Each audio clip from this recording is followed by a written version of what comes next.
સુરતના કાપોદ્રા વિસ્તારમાં petrol pump પર ચોરીની ઘટના। કર્મચારી દ્વારા જ લાખો રૂપિયાની ચોરીને આપ્યો અંજામ। પેટ્રોલ પંપના કર્મચારી દ્વારા રોકડા રૂપિયા 7 લાખની ચોરી કરી હિસાબ મેળવતા ચોરી થઈ હોવાનું માલુમ પડ્યું।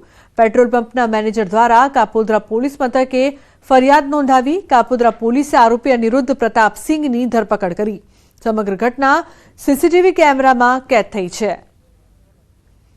તો જે પ્રકારથી સમગ્ર ઘટના સામે આવી રહી છે, આ સમગ્ર ઘટના સીસીટીવીમાં કેદ થઈ પેટ્રોલ પંપમાં કઈ રીતે ચોરી કરવામાં આવી હતી તે જોવા મળી રહ્યું છે। કર્મચારી દ્વારા જ લાખો રૂપિયાની ચોરીને અંજામ અપાયો।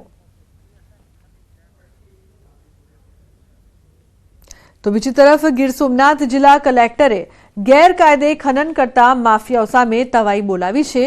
કલેક્ટર દ્વારા ખનીજ વિભાગ અને રેવન્યુ વિભાગને છેલ્લા 1.5 મહિનાથી ખનીજ ચોરી મામલે તપાસ કરવા સૂચન કરાયું હતું, જેમાં સતત રેડ કરાતા 26 લીઝ ધારકો પર કાર્યવાહી કરવામાં આવી છે। આ તમામ થઈ 221 કરોડનો દંડ ફટકારાયો છે। એટલું જ નહીં, રોયલ્ટી ચોરી પણ કરવામાં આવતી હતી। તપાસમાં વિસંગતતા સામે આવી। આ તમામને પણ કરોડોનો દંડ ફટકારાયો છે। હાલ પણ આ ઝુંબેશ યથાવત છે, જેથી આવનાર સમયમાં હજુ ઘણી ખનીજ ચોરી ઝડપાશે।